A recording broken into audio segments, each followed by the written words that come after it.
Round one. Fight. Heroes never die. I'm Commander Shepard, and this is my favorite store on the Citadel.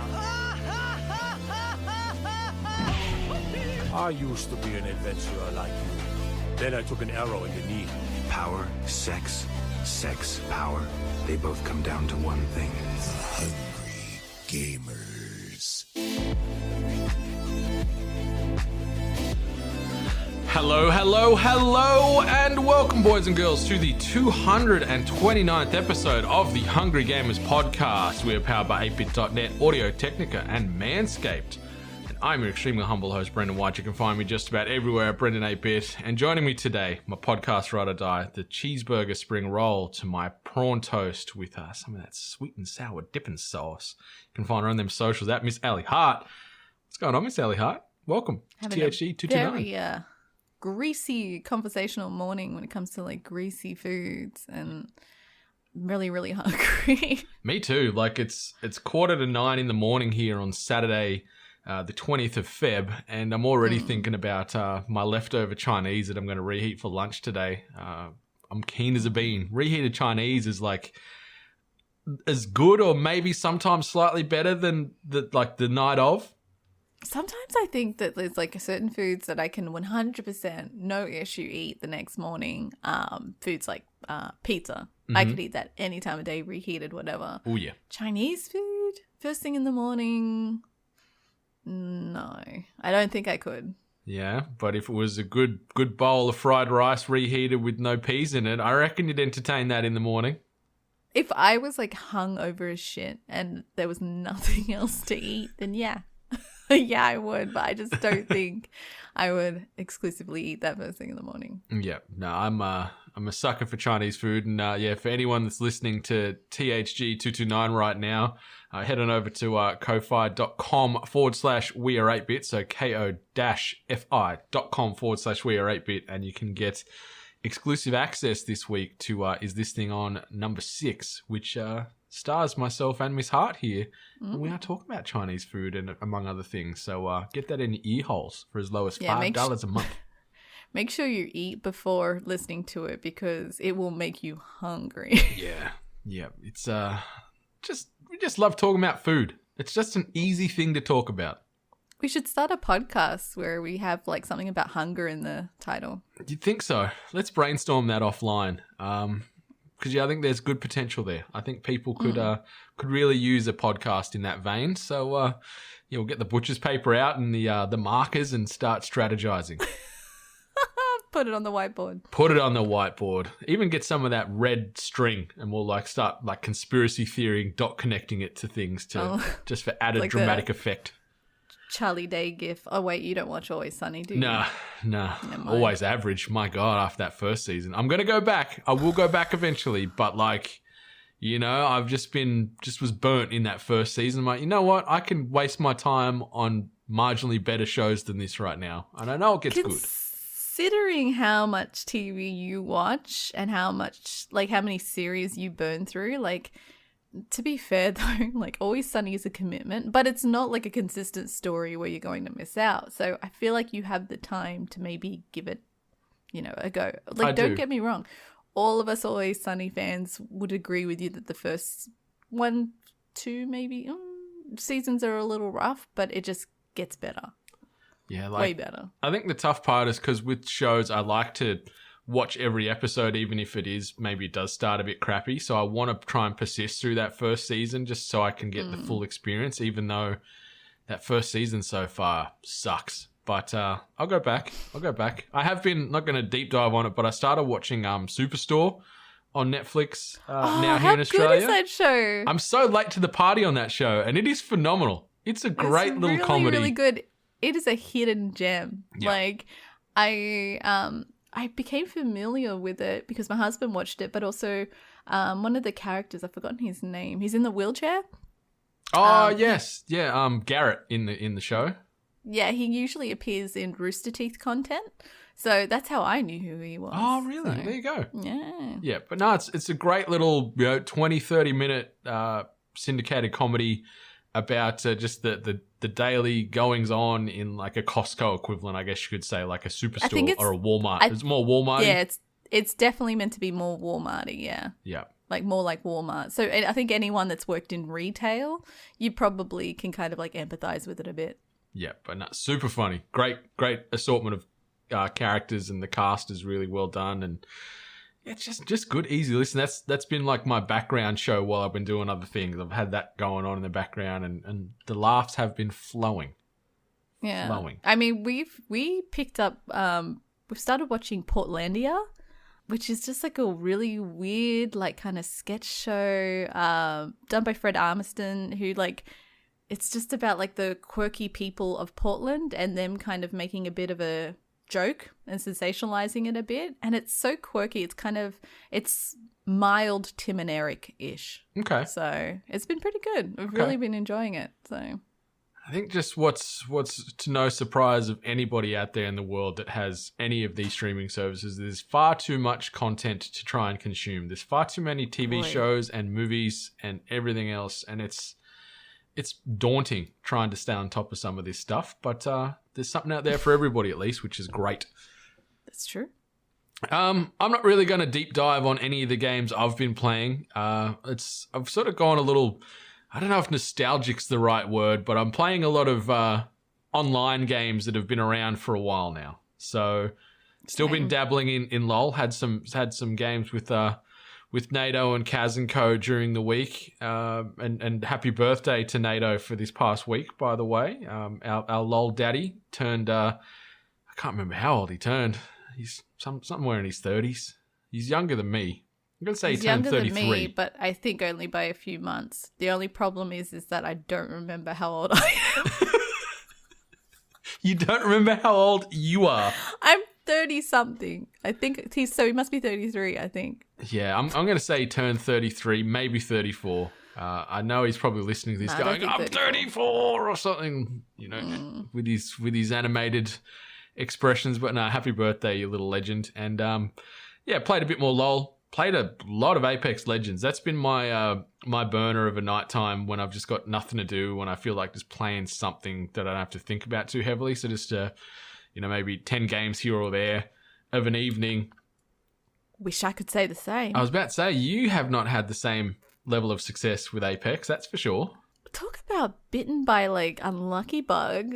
Something like I've been really interested in getting back into Apex now that I kind of cleared Cyberpunk. Also, look out for the Cyberpunk spoiler cast. Mm-hmm. So I finished that up, hit the credits with it. So I have kind of been a bit dedicated to Cyberpunk and getting it done, getting it finished. So I wanted to come back to Apex and kind of get back into the rhythm of what I was doing before and playing it daily so I could get good essentially. But when you sent me a message, let's play some Apex. I'm like, yeah, sweet, I'll load it up.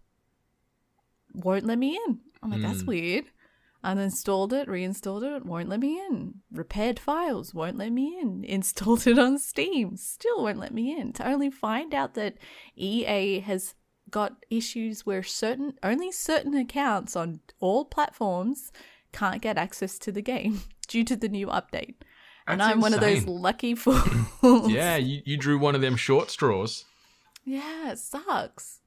It really does, because the map change-ups, obviously the new edition of Fuse, the Aussie Explodey boy, and it's just good fun. Like, it's just a nice, clean, tight, frenetic battle royale, and I was enjoying it. It's probably my favorite, battle royale. Yeah, it's definitely my favorite. Yeah, I think I feel like it's the one that I enjoy, like pace-wise and gun handling are just better, unfortunately. Yep. Yeah, so to just sort of working out when you're talking about gun handling, what weapons suit you, what guns to avoid. Like, I've sort of got a short list of things I like to pick up or hunt for in the game, and then other weapons I'm like, no, I don't want you, get out of here. Sniper rifles or certain shotguns and things. But ended last night before I went to bed with a nice victory, which was good. I played the game before with this one fella, and he was on fire. He got like 17 kills. Yeah, you just see some of these people play this game and they're just godlike. When you see them load in and it shows their little character bio and the trackers, and it's like, 5,000 kills or 10,000 kills with that character alone. You're like, Jesus Christ. My God. That's something. But anyway, it's good fun. And I finally got back into a game that you've also been playing recently. So there's a few others. No Man's Sky. I installed this courtesy of Xbox Game Pass, so comes included in my monthly subscription there, and started just exploring the world that Hello Games, I guess, promised us from the jump, and I've been enjoying it. Some of the grindy in the early stages to I guess, do the mainline story, you could say, were a little bit much, I've found, as far as just hunting resources and then juggling inventory and stuff like that. Was a little bit like, oh, come on now. But overall, really enjoying it. Looking forward to playing with people. I jumped onto NATO's planet and went and got the tour of NATO's base, and he was very, very kind and generous and gave me some copper that I needed to finish my warp drive. So thank you for that. I told you, if you need any resources, let me know. And you're like, I'm going to figure stuff out for myself. I'm like, okay, well, I can understand that. So, but NATO's base is NATO's planet, is way better than mine. And I also visited his planet to realize that my planet is just an ice ball of depression. So I need to move. Yeah, we're both like our I guess starting planets for both of us are ice prisms of doom. My first planet was a radiation planet. That's why I moved. Yeah, so our OG planets are both frosty, cold, harsh, colorless voids. I got off mine. The second planet I went to is full of toxic gas. So I've gone from the freezing cold that can kill you to the toxic gas that can kill you. So no luck. But I've also got these giant, I can't remember what they were called, like these giant like sandworms that picture like Beetlejuice or Tremors. And there's like this big giant mother worm thing that occasionally breaches out and like flies across the sky and then goes back into the ground. I only noticed it for the first time yesterday and it was friggin' nuts. I thought I had to fight this thing, so I was terrified with my little mineral cutter. But that would scare the crap out of me. Yeah, it really did, because the ground was like, and I'm like, what the fuck's going on? And then this thing just breached and flew above me through the skyline. I'm like, oh no, I got to fight this, don't I? Oh man, like that's what I love about the game in general, is that just everyone's planets are different, like so different. Like I noticed with like at least NATO's planet, he has a lot more different animals than me. Like I think I have the standard maybe 3. I think like 3 different ones, and mine just look like monstrosities. I do have one that actually resembles from Abe's Odyssey, the Scrabs. Oh, the things on like 2 legs with like a beak, like big beak. Yeah. Yeah. So like is it the Scrabs or are they the other ones? But yeah, they're the ones with the pointy legs and then the big mouth. So I've got these like lanky things walking around on my planet. But yeah, like now that I know that there are just way prettier planets to go out there and other cuter animals, mind you, and now that they've added this petting element or like pet companion element to No Man's Sky, I now am on the mission to find the most cutest creatures to then take on and become my little companions. Yeah, it's so great how they've built this world out, and it's starting to become this big living, evolving universe. And I can't wait to find one of these. I think they're called perfect planets or something like that, the ones that are free of toxic gas and heat and ice and all that kind of stuff, like what NATO's building on. I want to find one of them where I can just build a little oasis. His planet still, he has a firestorm. Oh, okay. Yeah, it happened twice while I was there, and he said he's never experienced it, but I experienced it twice. I had to run into his base because the sky was on fire. Yeah, I'm gonna build a little settlement on the other side of his planet, just so I've got he gave me permission. I'm not just forcing my way in. I'm not just invading his borders, but I'm going to build a little hub there. So I've got a holiday house, I guess you could say. And then I'm just going to keep hunting. Maybe I'll join you. We'll make a little neighborhood. Yeah, I think that's a great idea, having a little township on this planet. But it's insane what Hello Games have been able to get in this world. Like The download is it's like 12 gigs or something, this game. It's not a huge game, but the game in itself is huge, which is the baffling part to me. Like, trillions of planets, all unique, all these unique creatures, all these unique events and stuff. It's really cool that they've got this living, breathing, evolving space system now that you can run around in. And yeah, the second planet that I'll quickly just mention, this toxic world. The animals on that planet that I've got, they're like Stegosaurus hybrids. Like, every animal's got like these plates on their back, which is kind of cool. And yeah, they look awesome.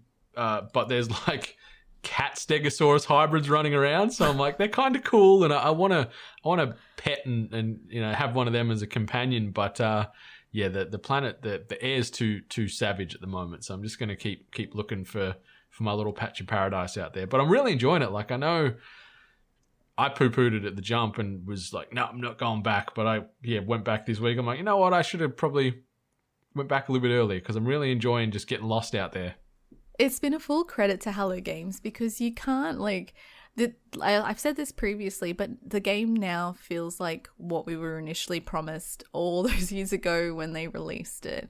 And all these updates that they've done to the game have always been free. They've constantly just continually added all these new things to the game, and it's always been a free update. So, I mean, how do you get angry at that? Like, they just constantly, like the recent Twitter post where they said they were adding the companion element, all the replies were like, not complaining, but how can you continually offer us free content like all these years? So it's been awesome. It's really good to get back into if anyone's been curious. Like, there's been so many changes. It can be a little grindy at the start, but then once you kind of get your rhythm of what you want to do and how you want to play this game, then you'll find your vibe and how you want to proceed through No Man's Sky. If you want to travel, if you want to just build things, if you want to just I love building up my vocabulary of the other races, because I love talking to them and then seeing their cute little interactions, like all these different aliens that you interact with on different spaceships and stuff. So, I love the geks, or the geek, I guess you could call them, the little lizard chameleon looking fellas, almost beak looking things. Yeah, I love them. They're my favorite so far. Yeah, I just love the little thumbs up that they give you sometimes, or the little dances that they do when you do something right. So yeah, a lot of fun. It's really cool, and the fact that it's cross-platform is really great. So PC, PlayStation, and Xbox fans can all travel the solar system together and explore and have fun. So yeah, give it a look. Especially, we always harp on about it, but it's on Game Pass. So if you've got that service on the PC version or the Xbox console version, you've got nothing to lose. Download it, 12 gigs, have some fun. Build a settlement and find some unique looking creatures. Boy, are they unique. Yeah, and I see you also been back with your old friend Destiny too. Yeah, Destiny's just had a bunch of updates, a few little story progressions that have kind of come in with the Cabal. It's nice to be back. It feels good, actually. There's been a few different changes to how you can level up now, which is nice to me. For a lot of people that probably have been playing non-stop, I'm sure they have found some kind of issue with how things are going. But for me, coming back, it's just feels good. I've been really enjoying these, I think they're called like Battlefield. I'm trying to remember these variations onto strikes, where it essentially multiple waves of enemies and then clearing like big bosses. And then at the end, you receive like this hammer, and if you powered it up with a medallion, not only do you get the initial chest, you also get a secondary chest. Oh, nice! Which will have more, leveled up content. So it's been fun. Gambit now for me is only one round, as opposed to having to do either best of 2 or best of 3. So that's good. You're kind of turning through Gambit. Yeah. So especially if you're getting hosed, like if you're against a team in Gambit and they slap you in that first round, having to go back and try and get them the second time sucked. Yeah, sometimes it was a bit of a punish. So one round Gambit is lots of fun. I've yet to return to Crucible because I've just been trying to get my bearings, but I will make my way back there. Okay, when you're playing some Crucible or something next, I'll come and rumble. Sure, it's just good fun. like all these games we're talking about, these good little distractions where you could play for 10 minutes or you could play for 10 hours, like quite happily. There's so much to do in these, and we've got a nice theme of shooties and space going on today. Yeah. So Lord knows you don't want to be on this planet. Oh yeah. Morbid, sorry. Oh yeah. Goodness gracious. But quick bit of housekeeping. Obviously, head on over to audiotechnica.com or audiotechnica.com.au to get yourself the best in audio-based equipment. We're talking headphones, microphones, gaming headsets, turntables, you name it, they got it. You're hearing us right now talk through Audio-Technica microphones. We're hearing ourselves talk through Audio-Technica ATH-M50 headphones. I think they've still got some limited edition 8-bit purples available via their stores as well. And they've also got the limited edition version for 2021, I think, coming out in the next 3 months or so, give or take, which is pretty exciting. So if you wanted to get yourself a new set of phones, want to get a bit of that limited edition exclusivity, hold up, because they got another line dropping very soon. Obviously, when you're done checking that out, shop8bit.net for our central 8-bit based web store. And we're talking t-shirts, we're talking hoodies, hats, beanies, some limited run stuff there.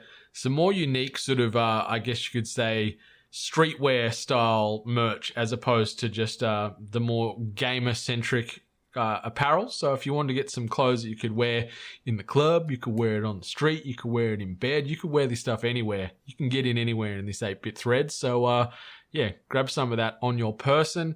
Obviously, 8bit.net is our central web hub, which has got latest access to all the episodes doing the rounds from all the 8-bit podcasts, as well as some news updates and video links there for when we do make some video content. But Miss Hart, shall we get into some news? What you reckon? Let's talk some news. This week's news headlines. All right.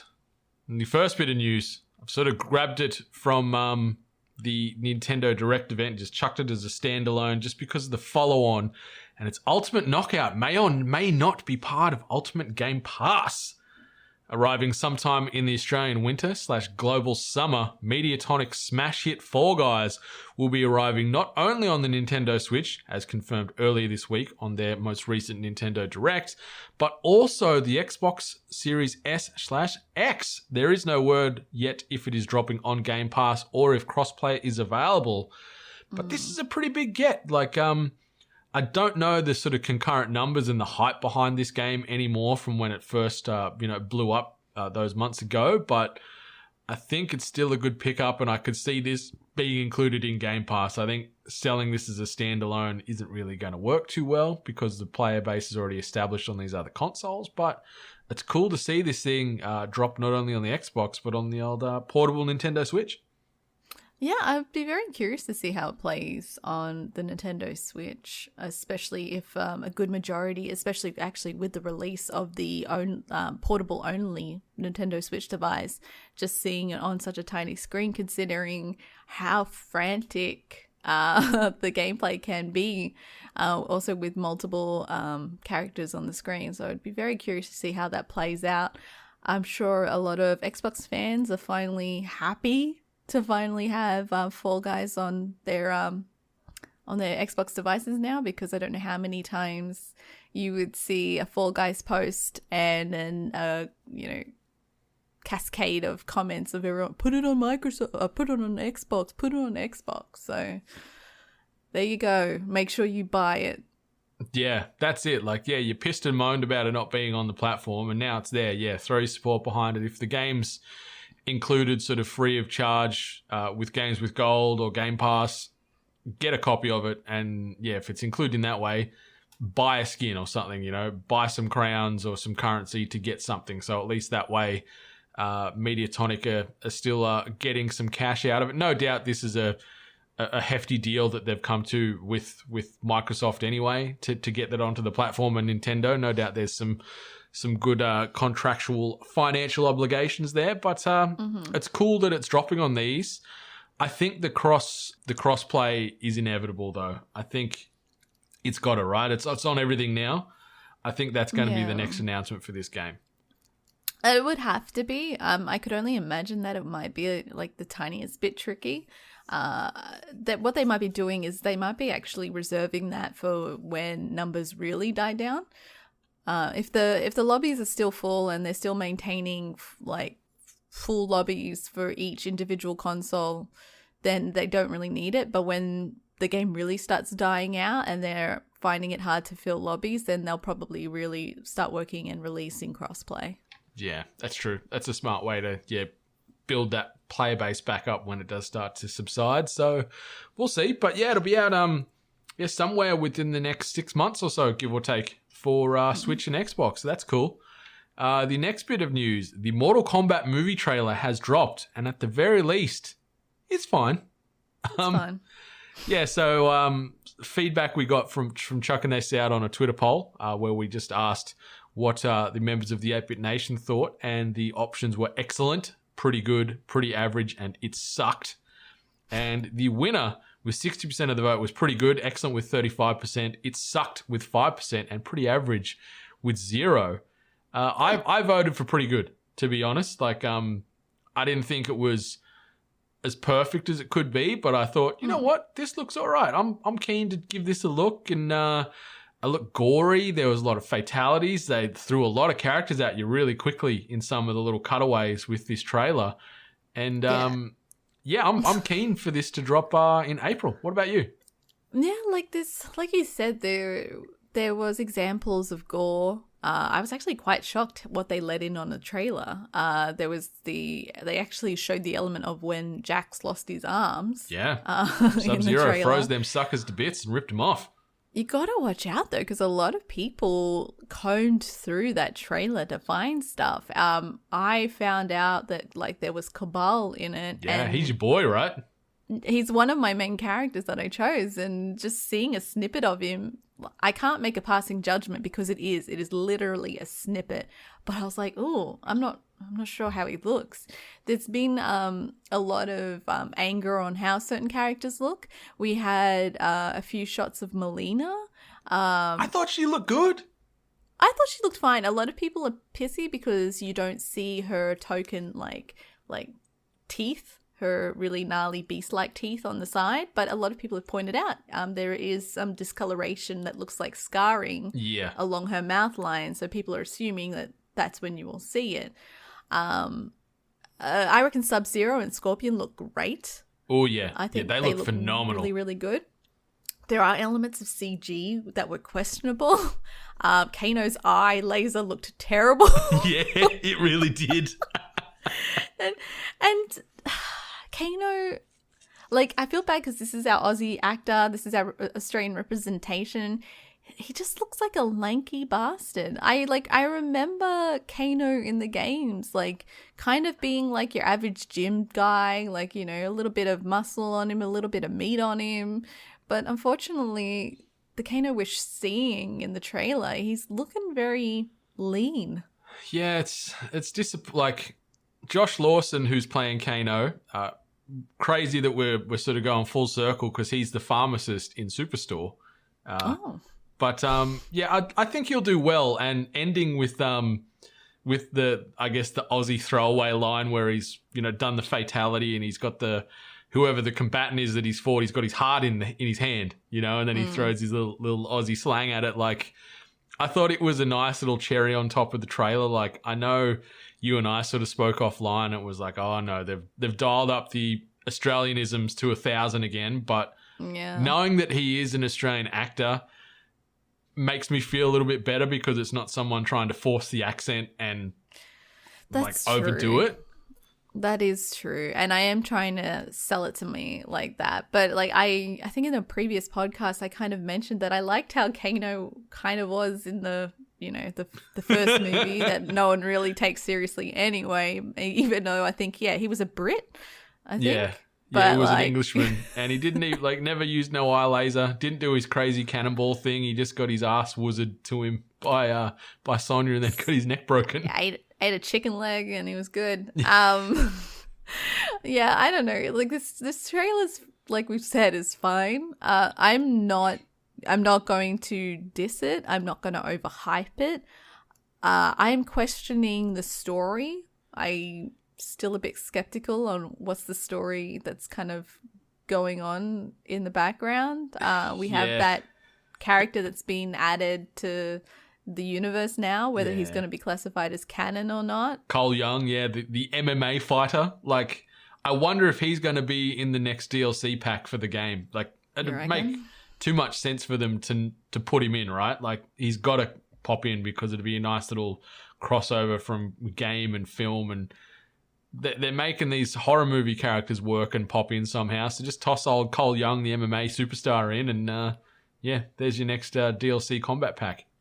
Yeah, and we've got also a lot of angry people of Cage not being in there. I think he's going to be, though. I think he's going to appear in there. You can't not have Johnny Cage, right?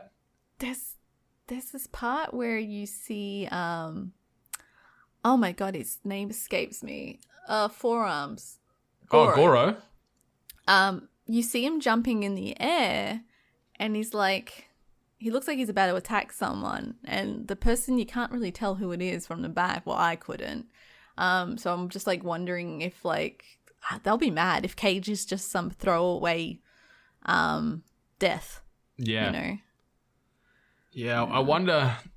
Like, he's definitely going to make an appearance in there somehow, but I wonder if he is just going to be a little bit character that they fight against. Who knows? But I will say I like the CGI version of Goro in this. I thought he looked good. He looks a lot better than the real prosthetic version from the 90s movie with his 4 spaghetti arms. Like, I think the CGI looked all right. It looked all right. My husband did say it looked like something out of World of Warcraft. And I'm That's like, true. Very you know what? orcish. Yeah, he's kind of got that element to him where he's kind of like orc, kind of, you know, trollish. So I think that works. I mean, there's a lot of things. There's a lot of analysis going on in this one trailer that a lot of people are out there doing. I watched it a few times to see what I could pick out, but I felt I had to stop because the more times I watched the trailer and kind of like was looking for stuff, the more angry and frustrated I got. So I think I'm just going to take a step back and just let it go and just come out. It's going to be out in cinemas on, when is it, April 16th, I think. Yeah, and HBO Max will have access to it for I think a month, and then it will, you know, be obviously something purchasable. So yeah, I'm excited. Like, I'm going to go check this out at the cinemas, and well, I can't. I think it's going to be good. Like, it feels like they're trying to stay as true to the game as possible. Like, it's not watered down. Like, you could see the amount of violence that they threw into this 2-odd-minute trailer was huge. Like, there was fatalities, and that fight where Scorpion and Sub-Zero are you know, going toe-to-toe, and, you know, they fashion, like, a blade out of the blood that comes out of bloody Scorpion. I thought that part was fucking awesome. Like, I think it's going to be just a balls to the wall popcorn film, like, guaranteed. But yeah, it looks cool. There's a lot of nods to current Mortal Kombat fights, like moves that they do, like token moves that they do. So you saw a lot of that in the actual trailer as well. But yeah, I think, do what I'm doing and don't focus on it too much. Don't investigate. Just let it come out and just watch it as is without knowing as much as possible, I reckon, because you could set yourself up for disappointment. Yeah. Just it's just going to be a fun, dumb 90-minute roller coaster ride is the way I see it, and that's sort of how I'm keeping my mindset and thoughts on this game. It's just going to be fun.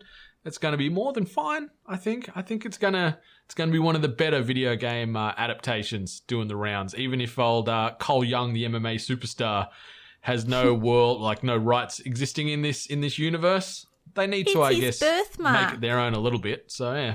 Anyway. Yeah. All right, the next bit of news. Crypto miners and gamers rejoice as Nvidia has your backs. Nvidia is taking a long-awaited step in its efforts to prevent its GeForce video cards from being commandeered for cryptocurrency mining. The company announced this past Thursday that it is releasing a line of products designed specifically for mining while using software to limit the efficiency of mining operations on its upcoming RTX 3060. Known as the NVIDIA CMP, or cryptocurrency mining processor, these products are optimized for the best mining performance and efficiency. It's not accurate to call them video cards or GPUs. They don't have video outputs, and they run with a lower peak core voltage and frequency, so they're not suitable for gaming purposes. Because of that, the CMP chips don't impact the availability of GeForce GPUs to gamers. Supply issues for both NVIDIA and AMD's consumer-oriented graphics cards date back to at least 2017. People mining for cryptocurrency had realized that the chips in many high-end GPUs are well suited to the task because of the processor's capability to perform complex math. But NVIDIA's message to miners is clear: leave the GPUs to gamers. The company did not announce pricing for the mining-oriented products, but said they'll be available in 4 models starting sometime in Q1 of 2021. So this is interesting. It's good to see because, there is a lot of uproar about the shortages of the new waves of GPUs doing the rounds from NVIDIA and AMD due to this crypto boom that is going on out there. So, it's cool that they're thinking about the gamers as well as this new norm with cryptocurrency and miners and things like that. And they've brought out their own cards dedicated just to farming Ethereum and all that other fun stuff. So, Miss Hart, what you reckon? I think it's good because I do remember roughly around like it mentioned, like 2017. I think it might have been a little bit later than that when I myself was looking at possibly getting a new graphics card and all the other components for a PC. But during that time, I believe Bitcoin was having one of its big booms. So then everyone was buying like NVIDIA out, and you couldn't get any kind of like graphics card or like all these other components. It was like completely like sold out everywhere. And then obviously, because the demand was there, the prices either stayed at a very like high point and they would rarely ever go on sale or any kind of discount. And I even believe like secondhand, like I wouldn't have bought secondhand, but I even believe like secondhand was completely like sold out. There's obviously specific ones that they went for, but it was obviously the higher end ones that other people building PCs would want to use. To say that NVIDIA has gamers' backs on this, like they're like, hey, don't worry, gamers, we got you. To me, it could also just be hey, we could keep on making the gamers ones, and then if we make these ones for cryptocurrency, then, we've got a secondary income source. I assume these ones would be cheaper. I'd say so, yeah. Like the 3060s is sort of their budget line of the new RTX waves, and then these NVIDIA CMPs are going to be cheaper than that as well because just they're focused wholly and solely on crypto mining. But I'm with you. I think it's very much, they're trying to be pro gamer and pro mining with their messaging, but it's also in the back they're like, hey, we got 2 SKUs now. We can make, potentially twice the money. So I'm very curious to see if AMD follows suit. AMD has always come across as the more affordable.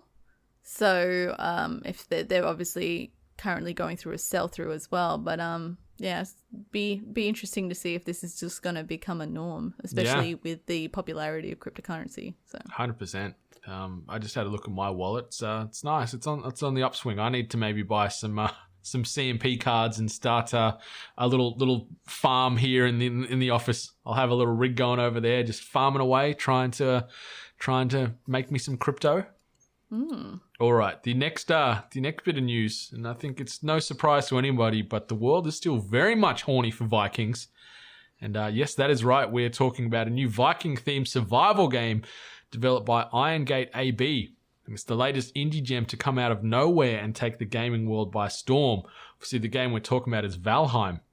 Now, here's a quick little rundown on the current timeline for the past month or so. Like, the game was technically in like a beta status on like a free to download website a year or two ago, but since it's jumped onto Steam this past couple of weeks, this is what's been going on. On February 10th, just 8 days after launch, they announced that Valheim had already sold 1 million copies. 5 days after that, Valheim reached 2 million copies sold. And earlier this past week, they had surpassed 3 million copies sold. here are some additional facts you might like to know. It is now being the second most played game on all of Steam at one point, ahead of every game outside of Counter-Strike Global Offensive, and it's currently sitting at number 3 now. It's already set a top 10 record for concurrent players on Steam with roughly 392,000 on this past Monday, knocking Grand Theft Auto 5 off the top 10 charts. And the last little news here, it topped the Steam top sellers list during Valve's Steam Lunar New Year sale, despite having 0 discounts. So this is a $20 game, came out of nowhere. One of these survival games, similar to, I guess, the resurgence that something like Rust is having right now. But in the Viking world, the Viking universe, and people are going bonkers for this. Like, even guys at work, I talked to. Last weekend they were like, yeah, we just played Valheim like all weekend. 20 hours worth of Valheim. Like, it's really fun, really, really open, and the world building that they're already sort of establishing in these first few weeks since launch, and just what you can do and your settlement building and all that kind of stuff seems to be really, really well executed by Iron Gate AB. And I'm tempted to buy a copy because I love me some Vikings. But there's just too many other games going on at the moment. But I think I'm going to buy a copy and give this a go in the next couple of weeks. Where are you at with this? Do you watch much footage? Are you keen? Are you completely off the long ship? Where are you at? I think I can actually remember pinpointing when it became the hotness on Twitch, where a lot of streamers were just playing this game. I haven't watched much of it. I've just seen a lot of people just running around in a forest, really. But just now everyone's streaming it, everyone's talking about it. It, like you mentioned, it had incredible success. So it's like, it's the new hotness, right? Like, is this like another, continuation of if it's like this Twitch streamers, if they're playing it, then it just skyrockets in sales. Like, obviously a game has to be good. That I'm not discrediting that the game isn't good or anything. I haven't played it, but like, you can't deny that Twitch streamers, and I guess YouTubers as well, don't have an effect on a game's success. And it's definitely something that game developers, I'm sure they have considered in regards to their game, I guess, going viral in the gaming, the gaming sphere, essentially. So people are buying it. I guess it's at a good price point as well. It's multiplayer online. Like you said, it looks like it's coming off the success of like Rust and how that's been kind of trending, especially on the Twitch streaming space as well. So yeah, I'd be curious to play it. I'd be very curious to actually look into more of what this game entails. And then I'd be very curious to see how long it's popular for. Like, I was reading some of the release notes and planned releases coming up with it, and they're talking about, putting mini bosses and little like large scale enemy encounters and stuff into the game, which is kind of cool. So there's a little bit more to do than just build and then potentially pillage and plunder the other real characters in the game in your little world. But it's like, I agree with what you just said, like regarding these development cycles now, where you're starting to see publishers potentially go, you know what, instead of doing a big massive marketing campaign and wasting all this money on billboards and whatever else, let's just throw some money at 2 or 3 big streamers and just get them to stream it and get the eyes on the product that way, because that seems to be the way to success, or the way to get that product out there and get people keen for it, is to get some big personalities showcasing it, hopefully in the best way possible. And it seems to go from there. Like, I don't think it's as easy as that, but it's certainly probably a smarter way to invest your marketing cash, as opposed to branding on bus stops and things like that, Yeah, I mean, I haven't actually looked into it, but some people might be familiar with, some might not.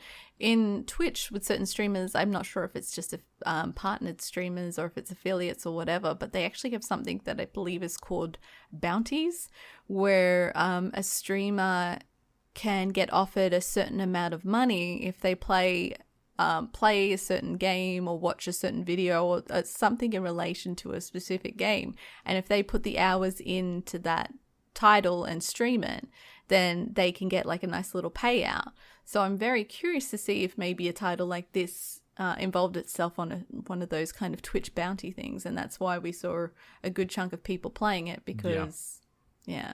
But we always talk about it. It's good to see another sort of smaller studio coming up through the ranks and finding some success, and hopefully it's long-term success for the people at Iron Gate. And I think I'm going to give this a go because I love me some Vikings. I am one of those people that's horny for Vikings lore and consuming that media any way I can. So the last bit of news, the 20 biggest announcements from this past week's Nintendo Direct.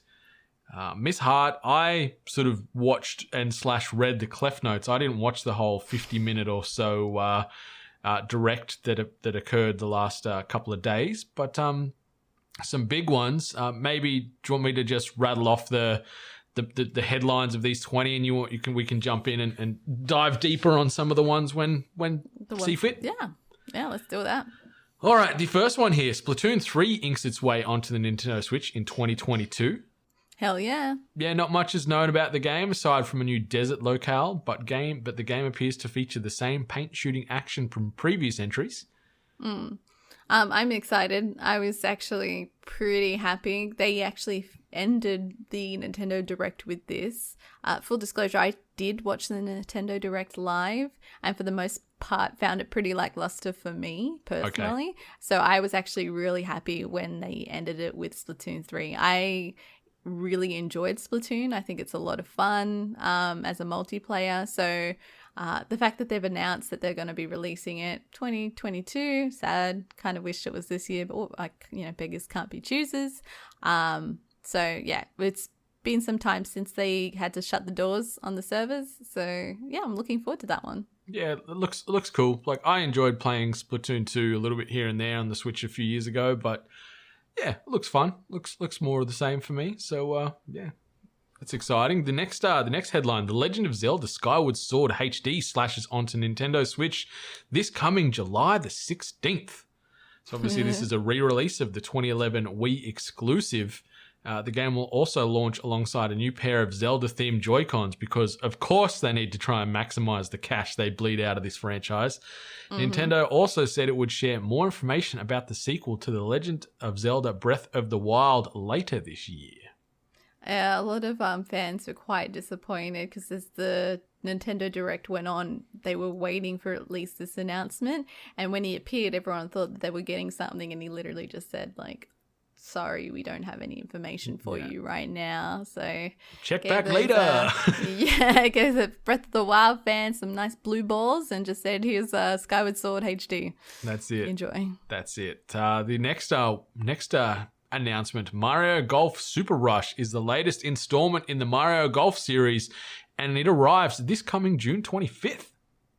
It looks cute. I like the kind of party element that they've added into it, where there's a mode, I can't remember what they called it, but it was a mode where you could just, I think it was like a speed mode where you can actually run, and the first person to, get the ball in the hole, wins. But there's like little elements of being able to like run faster and maybe I think attack your opponent. So I've always loved Mario Golf. It's been one of my favorite Mario sport alternatives. So I think a lot of people wanted, is it Strike? The soccer one?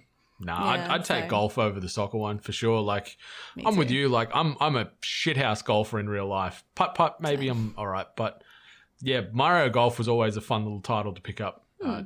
Hitting them greens and them fairways with Wario and co. It looks cool, and I like that sort of sprint version you mentioned, like that we've seen pop up in like Party Golf and a lot of these other golf games out there, where it's fastest to hole in potentially the least amount of strokes, wins the bickies. So yeah, it looks cool, and the fact it's coming out in back end of June, we don't have to wait too long, 4 months away.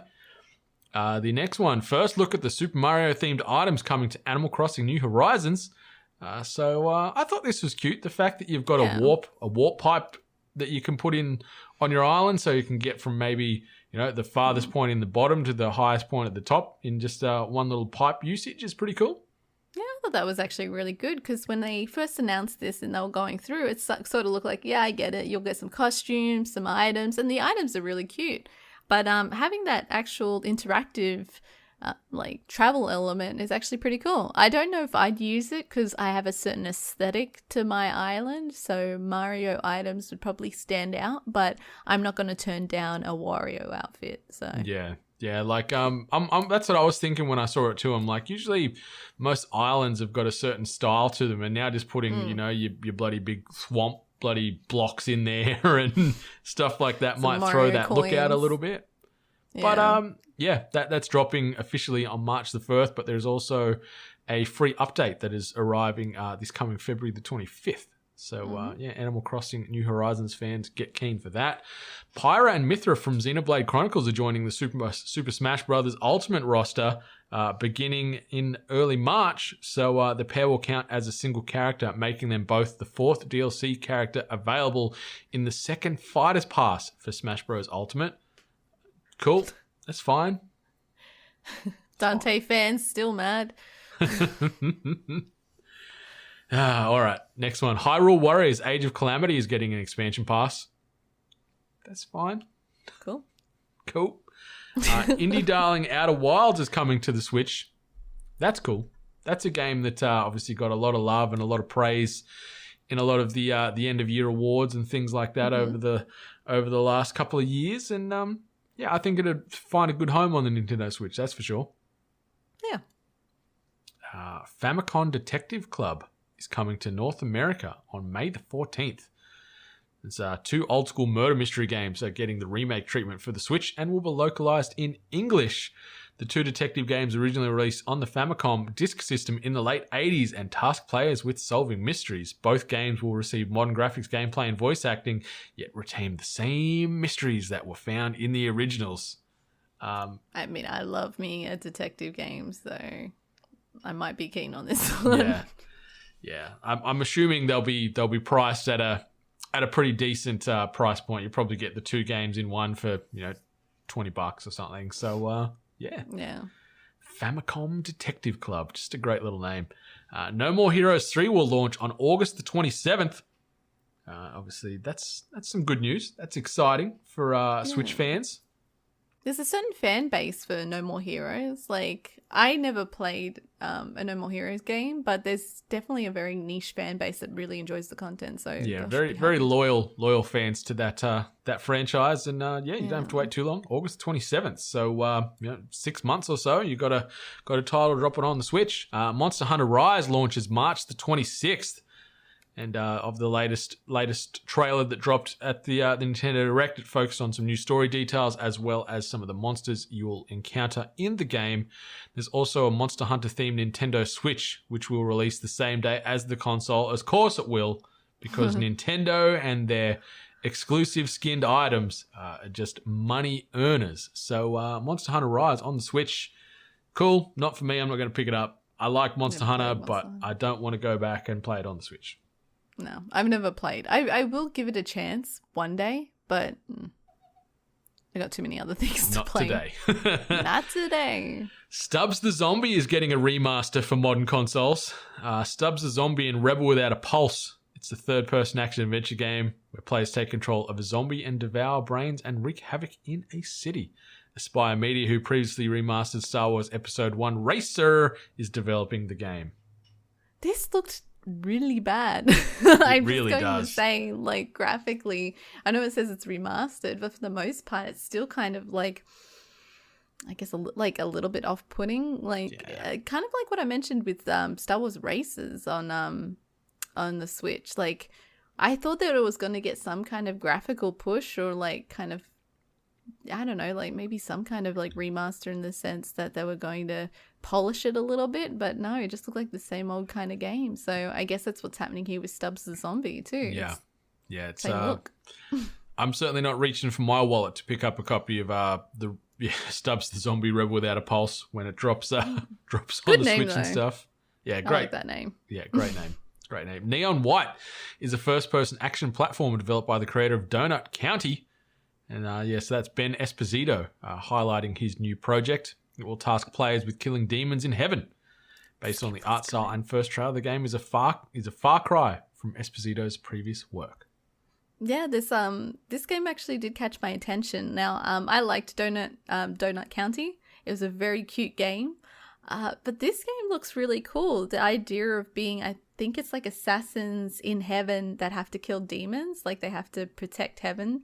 And there's also a card-based element in regards to your attacks. And like stylized, it looked really cool as well. So this one actually did grab my attention. Yeah, look pretty funky. And Donut County, available on Xbox Game Pass now. So get that India. I love donuts. I'm going to buy some today. Plants vs. Zombies Battle for Neighborville Complete Edition launches March 19th on the Nintendo Switch, which is cool. Yep, righto. Plants vs. I can't believe Zombies. that franchise is still going. It's still going, and people love it. Like, I've never played a Plants vs. Zombies game, and, I'm happy with that. But a lot of the world love it. Way back when they first appeared on your phone, that's when I first played a Plants vs. Zombie game. And the fact that they're movies, cartoons, they're on all the consoles, they're still on the phone, they're such a successful franchise, it's unbelievable to me. Credit, if you guys are succeeding, keep doing it, why wouldn't you stop? But for me, it's just I'm really shocked at how well they've continued to do. Yeah, just some of these franchises, just like a Just Dance. You sit there and go, it's the same thing every year, but people love it, and that's like Plants vs. Zombies here. So yeah, you can't fault the devs for just going back to that well until it runs dry. The next one, Project Triangle Strategy. It's a brand new tactical RPG by Square Enix with a similar art design to the 2019 release Octopath Traveler. Yeah, I'm interested. The game's coming out in 2022. Not much really is known about the game, but I could feel for that kind of vibe. No, I'm not too sure if I'm going to enjoy the tactical RPG element. It's a shame because it looks cool. I did play I played a little bit of Octopath Traveler and enjoyed it to a certain extent, but it was a little grindy for me. Yeah. So I don't think this one's going to be for me just due to it being tactical. Yeah. Star Wars Hunters is a competitive free-to-play online shooter from the makers of Farmville. Zinnia is Farmville and Words with Friends is making a new Star Wars shooter. The game will be squad-based and set between the events of Star Wars Episode 6 and Episode 7. Them Roman numerals. Yeah, those Roman numerals got me there. As dyslexic, I read it as IV instead of, this is the first of me hearing who actually made the game, who's actually in charge of making the game, and I can't remember who said it, but when the trailer was announced, someone pointed out that they think it's got to do with mobile gaming. And it seems like they hit the nail on the head with those kind of games of Farmville and Words with Friends. How curious for them to be doing a shooter. Very strange, very funny, and it's interesting because obviously the last month or so we've been following all the news with EA losing exclusivity with the Star Wars license, and now you're seeing Star Wars literally pop up everywhere. We've got a mobile game from Zinnia who made Farmville of all things. So no, whatever. Cool beans. People will pick it up, play it, maybe waste some money on microtransactions because it does say free to play. So they're going to stooge you with those little paid nuggets. The next one, Knockout City, is a new online-based dodgeball game from the creators of Mario Kart Live Home Circuit. Yeah, I could muck around and play a few rounds of a dodgeball multiplayer. I don't know what kind of life cycle this game would have. I think the fan base might dwindle after a few months, but coming out on May the 21st on the Nintendo Switch as well as other platforms, but looked interesting. I love some dodgeball. Yeah, it just looked like one of those kind of, I don't want to say throwaway games, but just one of those little brawlers that are possibly accessible to all players, gamers of all styles. So yeah, I don't know. Wasn't 100% on it. Yeah. Okay, the third last bit of news here. World's End Club arrives on Nintendo Switch May the 28th. And that's from the creators of Danganronpa and Zero Escape. It's currently being developed by Tokyo Games in partnership with Grounding Inc. The first part of the game was previously released on the Apple Arcade. So, looks interesting. I don't mind Danganronpa. I've dabbled here and there over the years. Never played it. I've been recommended it. A lot of people have recommended it to me, but I just haven't picked it up. It's got some hours behind it, right? So, yeah. Yep. Yeah. The next one, Hades is getting a physical release on March the 19th. So just, 4 or so weeks away now. In addition to a cartridge, a physical copy will also include a book containing game art and a download code for the soundtrack. It's good to see. The book looks great because I definitely think Hades is a really good looking game. I love how they designed it and how all the different characters and gods that you deal with, and now having this collectible art book, it just looks really pretty based on what they showed on the trailer. It really does. It really does. In the last bit of news here, Ninja Gaiden Remaster Collection is a remastered compilation of Team Ninja's most notable titles. The package will include Ninja Gaiden Sigma, Ninja Gaiden Sigma 2, and Ninja Gaiden 3 Razor's Edge. It launches on the Nintendo Switch on June the 10th, and it includes all post-launch downloadable content previously released for these games at no additional cost. Great games. I never played. Very punishing, very unforgiving games at times, and but really cool. The combat is buttery smooth. It's so great. Is it? Oh. Yeah, but No, testing. I never played these. Very testing. So let's move into this. Tweet of the week. Miss Hart, what you got for us today? Now, I know this is very, very niche to a Destiny fan base, but you got to respect. We actually have the benefit of one of the voice actors, one of the major characters that is in the Destiny franchise, Lance Reddick, who is actually a big fan of Destiny. He plays the character of Zavala. Now, as I mentioned earlier in the episode, there's this new content that's going down with the Cabal, which is an enemy race. And there's this moment where she essentially tells Zavala, who kind of leads us Guardians, to, kneel in front of her, and they'll just, kind of work together kind of thing. And someone made a meme online where they essentially wrote an entire dialogue for Zavala, essentially saying, I have one guardian, who is you, the player.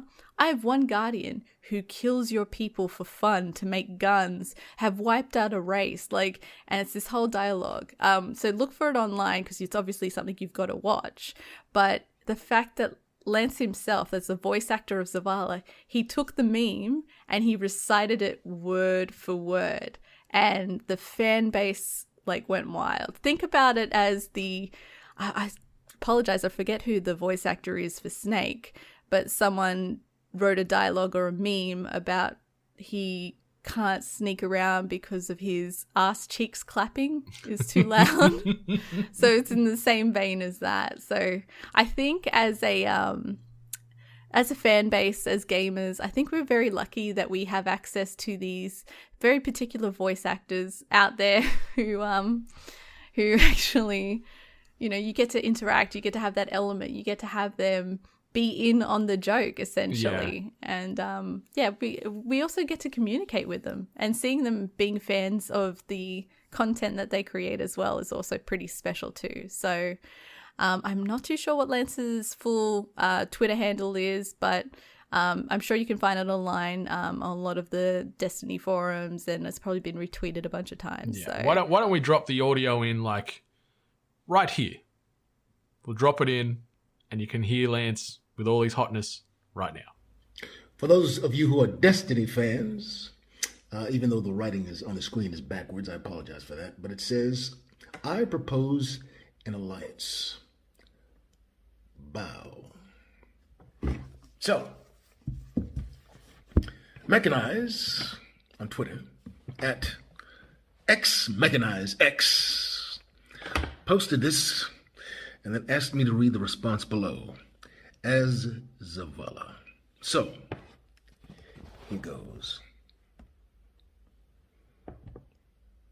Excuse me?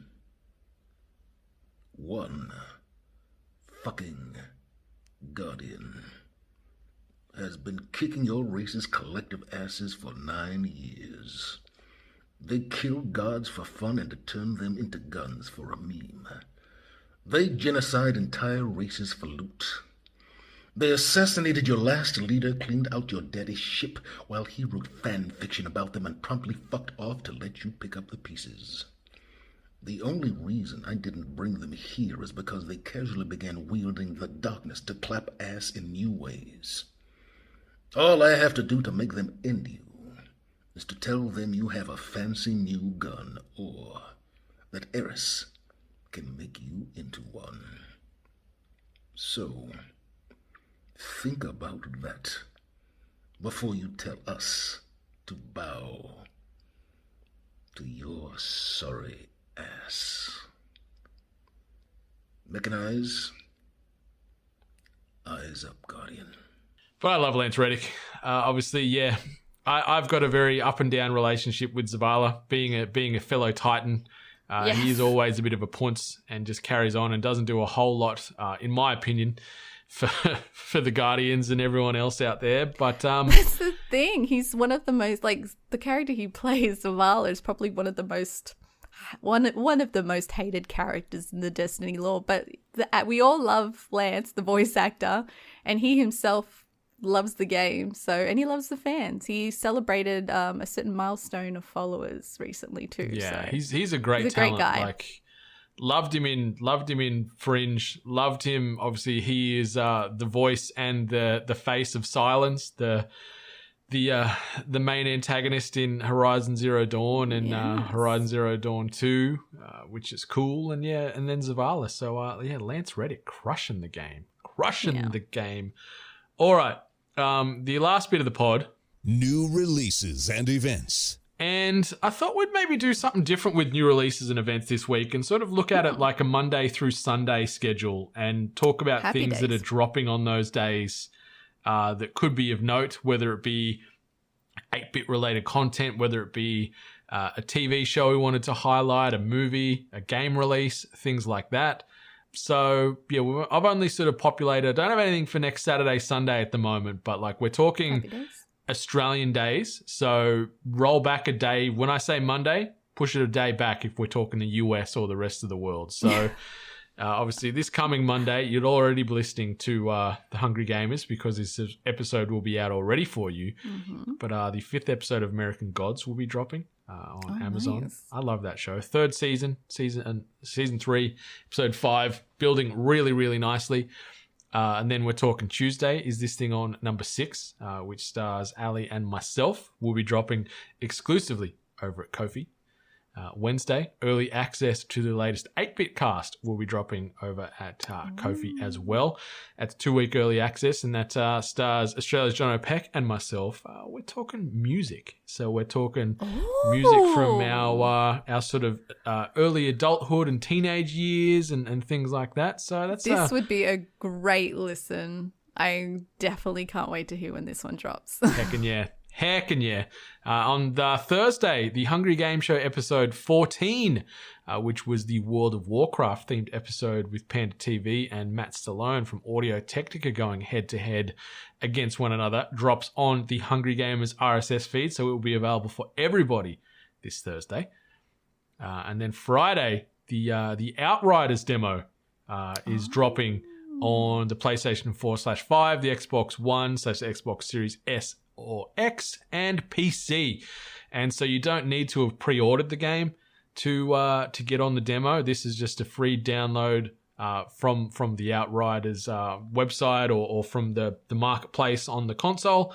And it's a demo slice as opposed to a closed beta, so it's going to give you, I guess, a Rails experience of this game prior to it releasing in the coming weeks. So I'm keen to give that a go and talk about it on THG 230 next week. Are you gonna download Outriders? I should, because there's definitely a lot of Destiny Oh yeah, in there. yeah. So Why don't we I feel like download I it should. and try and play a little bit together before we record next weekend? What do you reckons? Sounds like a plan. Hell yeah. And also dropping this coming Friday is obviously the 8th episode of WandaVision. Yeah, it's getting good. I'm not going to say anything more than that, Shush. but episode 7, it's just going from strength to strength, this show. After a divisive slow burn. What was that, sorry? They're hour-long episodes now? Episode 7 wasn't an hour. It was a bit long. I think it was 38 minutes or something. So it was longer, but it definitely was not an hour. But yeah, it's good. It's so good. That's all I'm going to say, though.